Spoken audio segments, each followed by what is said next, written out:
Hello guys, nice to see you. How are you? Good afternoon. Good. Hello, nice.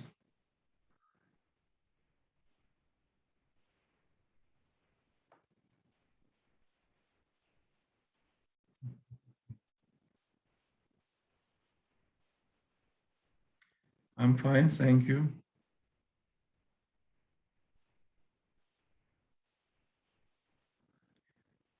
Okay, so last time we considered distributions of molecules by speed and also by concentration when we have some potential field. So we considered Boltzmann distribution by speed and Maxwell distribution by speed and Boltzmann distribution by concentration. And also there is obviously a possibility to combine these two distributions, which results in so-called Maxwell-Boltzmann distribution, and that actually takes into account both distribution of molecules by speed and also if it's some potential field around this gas. What would be the most clear example is gravitational field. Then we can also determine not just how many molecules possess certain like speed in certain interval from v to v plus delta v, but also define in specific, so this number of molecules in a specific volume, some defined volume with given coordinates position in this gravitational field. So both options are possible when we apply this Maxwell-Boltzmann distribution. So today we proceed further and focus our attention on second law of thermodynamics from the point of view of heat engines. We will introduce the definition of heat engine, define its performance. Also, like based on the operating with terms related to heat engines, we will define second law of thermodynamics and also focus our attention on introducing heat pumps and refrigerators, and we'll consider some basic working principle of a regular refrigerator, which we all have on in our kitchens, and I believe that would be useful to go through it step by step in order to make it clear to all of you what are the main principles it is operating on, and just understand its functioning principles. Okay, so let me switch to my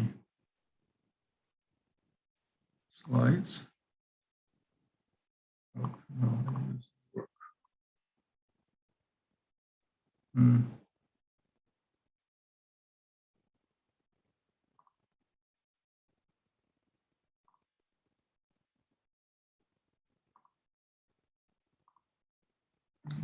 One second.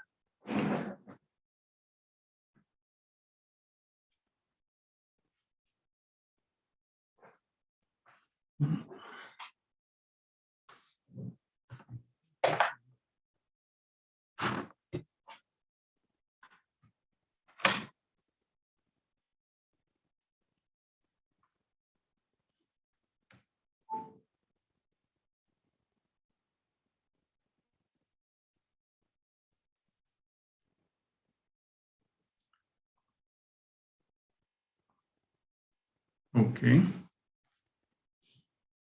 So let us consider heat engine.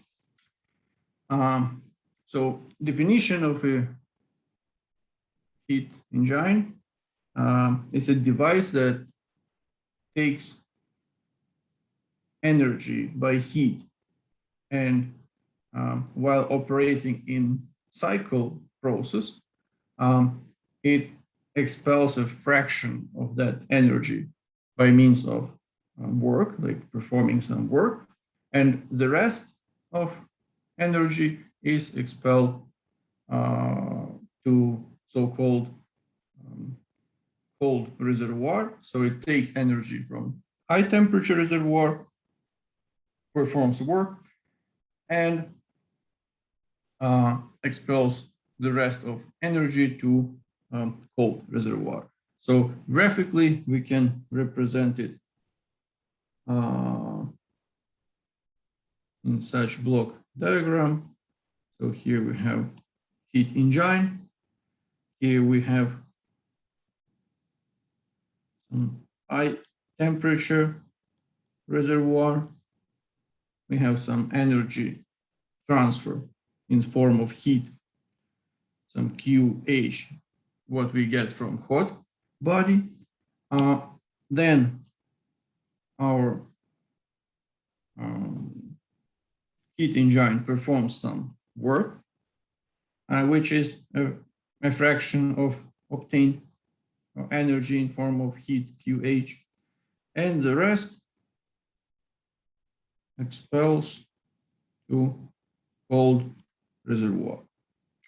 So that is the simple but quite fundamental description of the heat engine. And work done by heat engine is equal to the difference between,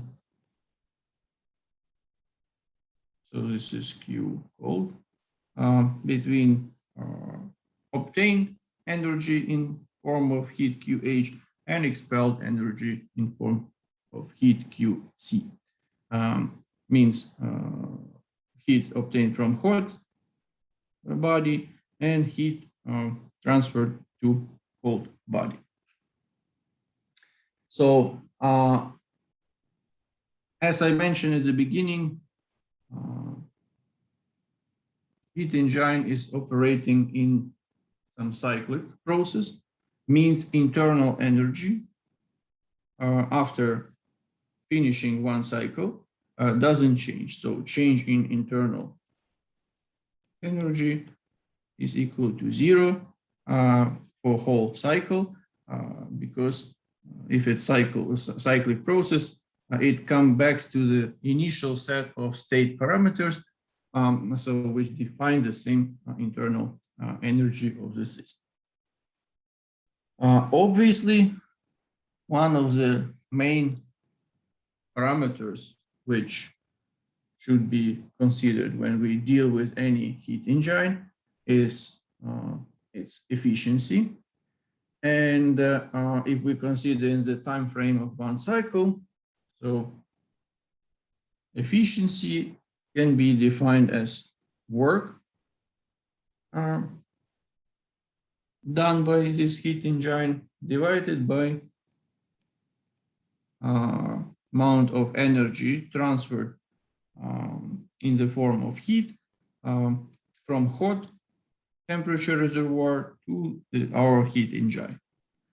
So taking into account definition of this work as a difference between QH and QC. Let's see. Here is QH. We can write finally that will be 1 minus QC divided by QH. So from this equation, we see that performance, like efficiency, will be equal to unity, means 100%, only in the case when QC is equal to 0.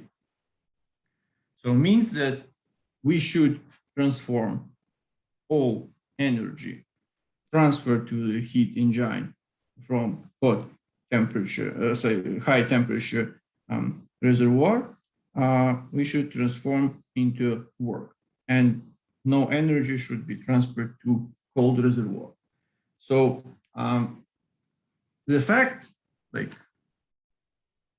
real life, tells us a bit different story, and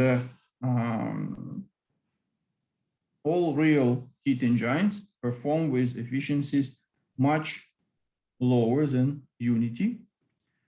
And based on these experimental observations, it is possible to make a, formulate in one of possible ways. It's so-called Kelvin-Planck formulation form of the second law of thermodynamics. So it states that it is impossible to realize heat engine operating in a cycle which converts all input energy into work. So the definition of this second law of thermodynamics via heat engine states that it's impossible to realize a cyclic operating heat engine, which will convert all input energy, QH, into work, W, without expelling any heat, QC, to cold reservoir. Means, in other words, that efficiency of 100% or unity cannot be reached. So now we will later come back to more detailed analysis of most efficient of any possible heat engine, but that will be a bit later. Now we want to focus our attention on some other possible applications of heat engine, actually when it operates in reverse. So what does it mean? And we are going to talk about heat pumps or refrigerators. So they are similar in their principles, and the idea here is the following. So as you see from this diagram, heat, like energy in form of heat, is transferred from high temperature reservoir to cold reservoir. So hot reservoir, we transfer some heat to heat engine, some work is performed, and the rest is transferred to cold reservoir. So that is quite intuitive and natural direction, because we know that heat is transferred from hot to cold. However, it is possible to reverse this process and realize intentional cooling of already cold reservoir. So that schematically will look similar to previous diagram, but in opposite direction. So we have some in this case, let's call it heat pump. We have also cold reservoir, have hot reservoir, high temperature reservoir. So we claim that it's possible to take some energy in form of heat from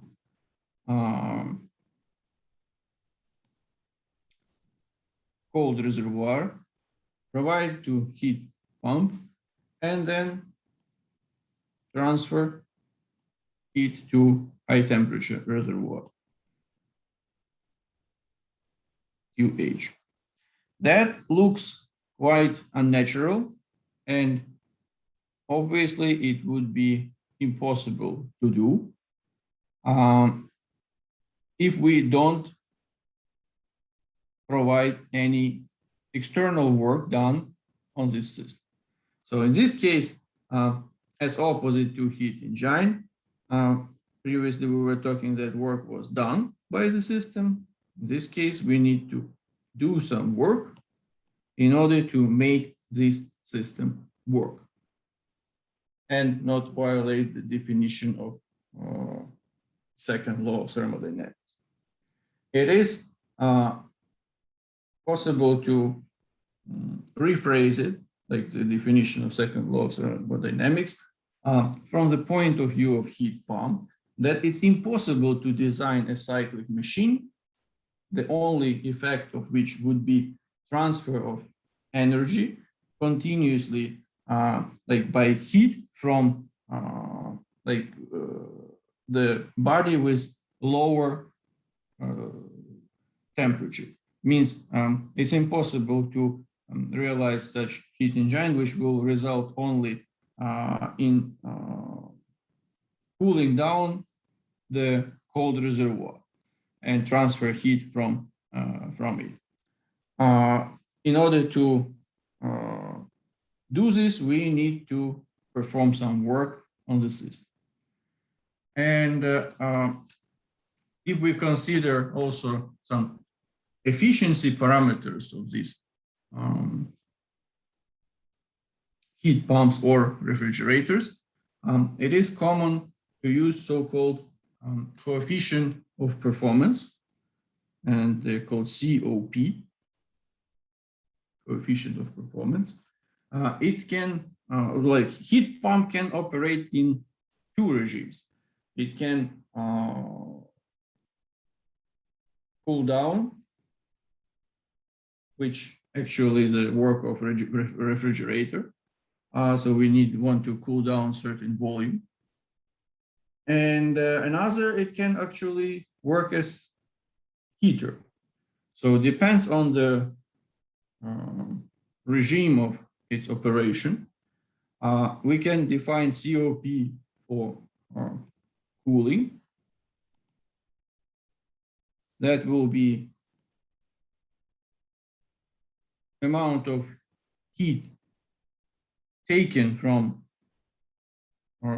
object, which is our volume we want to cool down and serves as cold reservoir, to work which we need to do in order to realize this process. And also there is COP of heating, and that is equal to Q heating divided by work. So it means how much of energy in form of heat is provided to hot temperature reservoir. So now let us focus a bit on this parameter, COP of heating. So what can it be?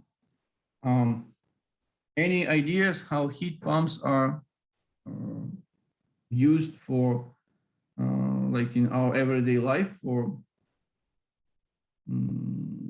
heating purposes? Because we know that refrigerators, it's quite standard solution. We all know about this. It's another thing how it operates, but we also need to understand, and we will focus on it in a few minutes. But first, we would like to pay attention to this heat engine, which is used for heating.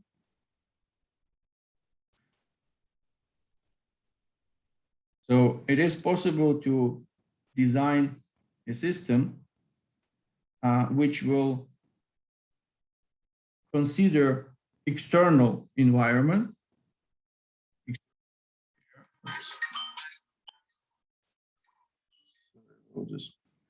If we consider external environment as cold reservoir, and internal area of a house or apartment as high temperature reservoir. So what we want to do, we want to realize such regime in our heat pump that it will take energy in form of heat from cold reservoir and transfer it to hot reservoir, means inside our living environment. So in order to keep it warm. Sounds, again, quite counterintuitive. However, with performing some work on such heat pump, such system, we can realize this process. And if we consider some specific conditions, something, let's say, outside temperature,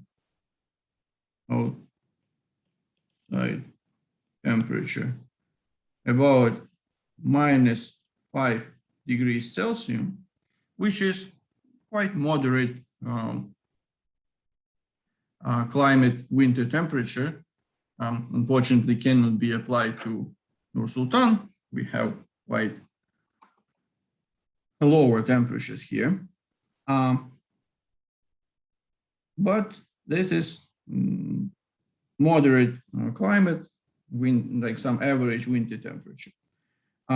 Taking into account such starting conditions, assuming that we have, let's say, 20 degrees inside, temperature inside, temperature, something about 20 degrees Celsius, the COP of heating for modern heat engines is equal about 4. What does it mean? That the power of heating with such heat engine, the output power which we get in our apartment or house, exceeds the power it consumes from electric grid to operate this heat engine by a factor of 4. So if we have power of this running heat pump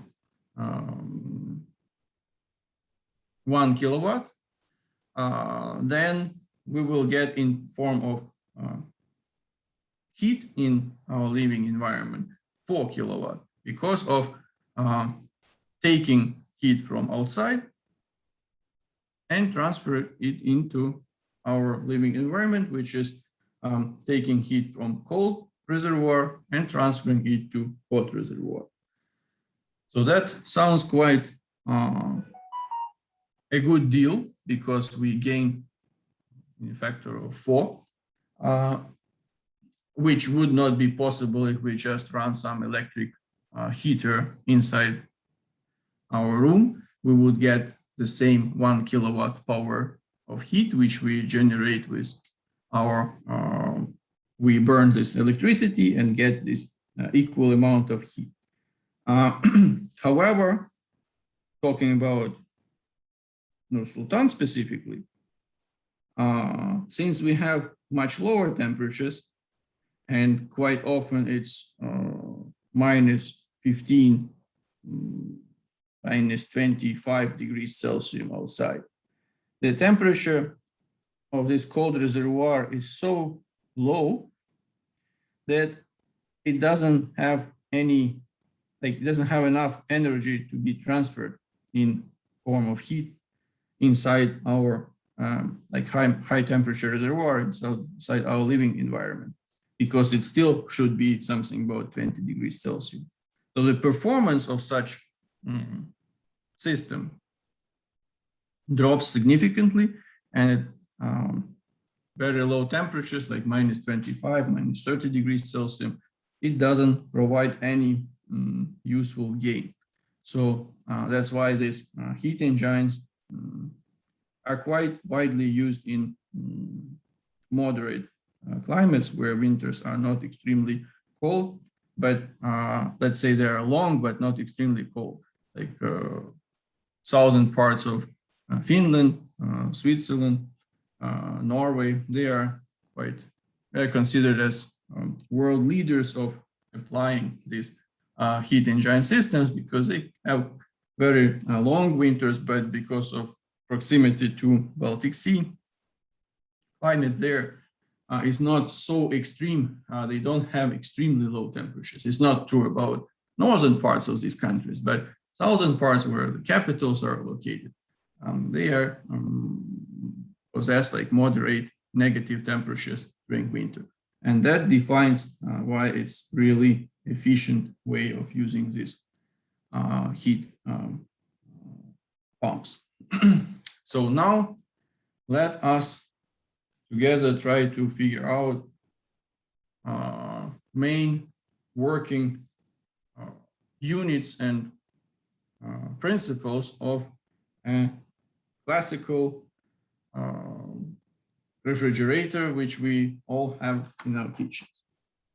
I believe that this is useful information, and everyone who had general physics course should have a solid understanding what's going on there. So we can start from two main building blocks of a regular refrigerator. So first is so-called evaporator, and second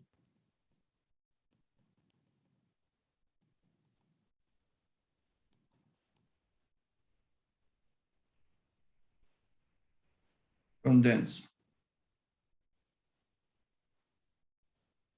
So any ideas where is located freezer?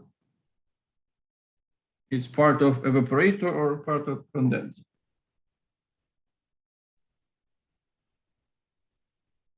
Condenser, because steam becomes liquid. Okay, let's see what we will get eventually. The working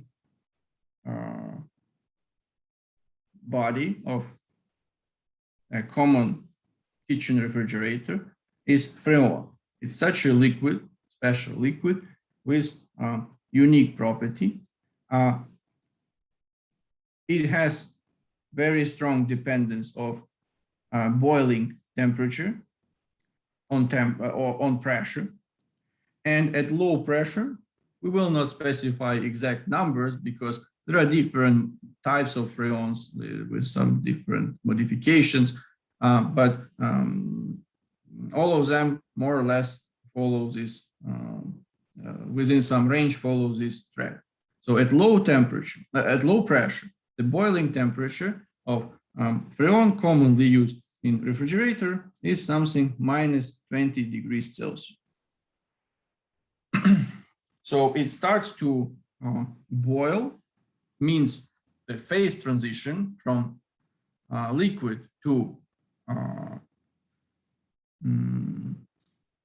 vapor happens at minus 20 degrees Celsius. By the way, that is the reason why in most kitchen refrigerators, in the freezer, like the most cooled part of the refrigerator, temperatures are usually set at minus 18 degrees Celsius. It just cannot cool down more because minus 20 degrees Celsius is the phase transition temperature for freon. It starts to like boil, so it cannot physically cool down to lower temperatures. There could be some different types of freons which have a little bit lower or higher boiling temperatures, but the most common are minus degrees Celsius. So if you look closer inside of a freezer, you will see some pipes going there embedded in walls. There's like metal frame of this freezer, and there are some snakes of pipes inside the freezer. So it actually answering my question. Evaporator is actually the freezer itself. So that's where we cool down the food or any other objects we put there. So here we deal with low pressure and low temperature in this pipe inside evaporator. So if we put some milk or sausage inside the freezer, these objects obviously possess higher temperature than minus 20 degrees Celsius. Otherwise, we would not put it there. So we want to cool them down. Since they are hotter, they provide energy in terms of heat, which is transferred to this working element, like material, which is freon. It's provided here in liquid form. We will discuss exactly how it happens a bit later. And it absorbs this heat. Since its boiling temperature is very low, it boils, and this phase transition from liquid to gaseous form happens. What does it mean? That energy is kind of consumed from environment in order to realize this phase transition. So it doesn't happen by itself. It requires some energy. And that energy comes from heat, which is provided by the objects inside the freezer. So it means that heat is taken from the objects inside freezer, inside this evaporator, and that causes boiling of freon and cools down the whole chamber of our freezer. So now, let me maybe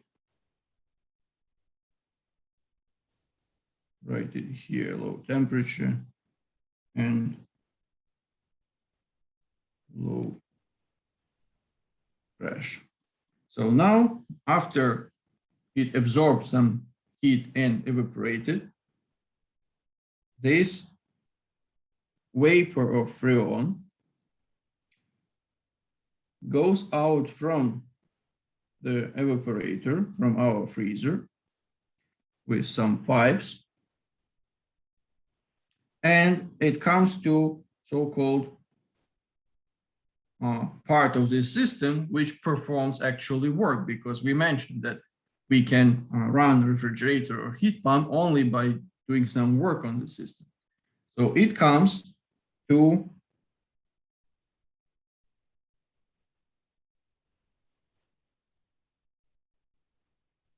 a compressor. So what compressor does? It takes low pressure and low temperature vapor of freon and increases pressure of this vapor, and as a result, it increases temperature also. So it runs from electricity, so it consumes energy. That's when you hear some vibration in the refrigerator. That's when this compressor is turned on. So its main purpose is to perform work by increasing pressure and increasing temperature of freon vapor. So here we already have high temperature, which is about 50 degrees Celsius, and high pressure. What is important here to understand that I mentioned at the beginning, freon exhibits very strong dependence of boiling temperature on pressure. Since pressure increased, its boiling temperature also dramatically increased. So now it is something about 30 degrees Celsius boiling temperature at high pressure. And we still, since it's at 50 degrees Celsius, it still doesn't condense. It remains in in the form of like in the state of vapor. So in order to condense it, it goes to this important part of refrigerator, which is condenser. So it goes to this snake of pipes.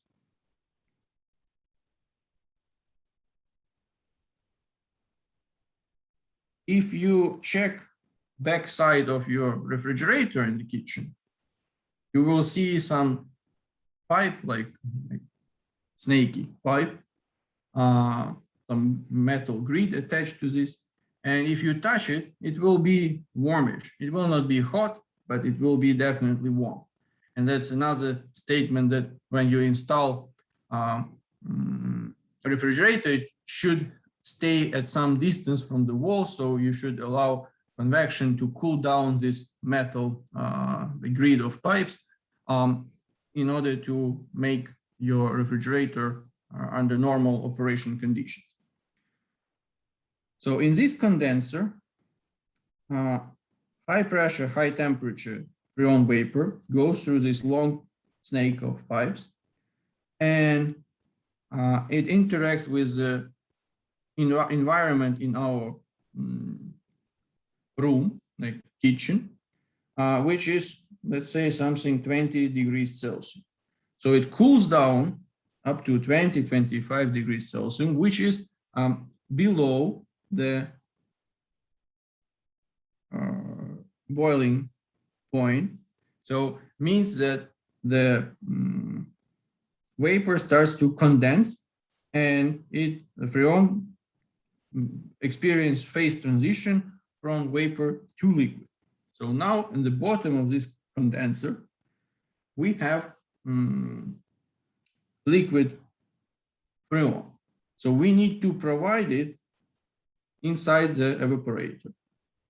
So it goes back to evaporator, but here we need so-called capillary, some very narrow pipe,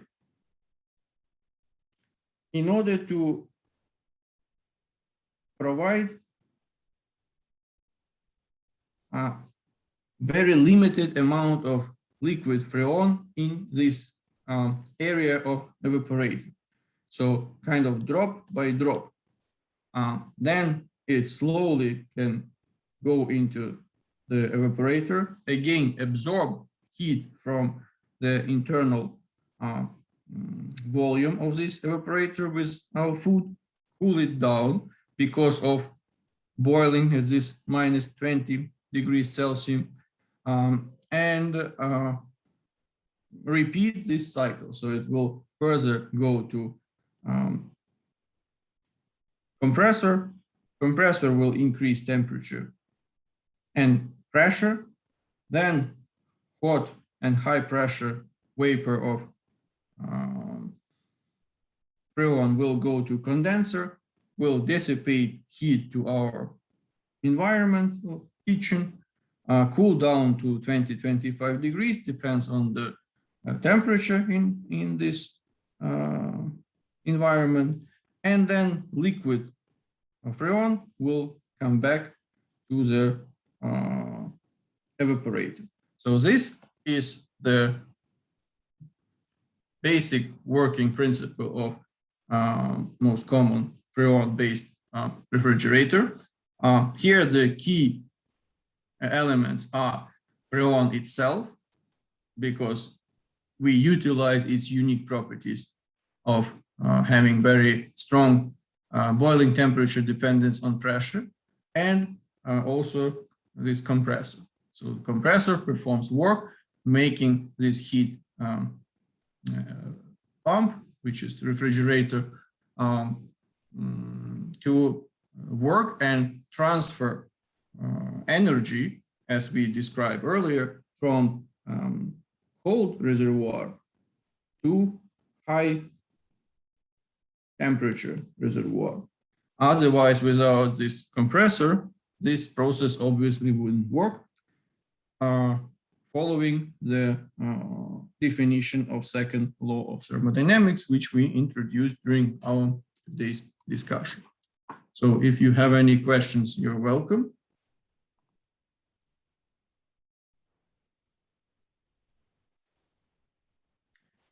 I believe it should be quite clear, but would be nice if you remember the key moments of refrigerator operation, which I believe important information to take with you from the course of thermodynamics, even if physics is not your major. Okay, guys, thank you very much for attention. Have a good day and see you next time on Friday. Thank you. Thank you. Goodbye. Okay, bye-bye.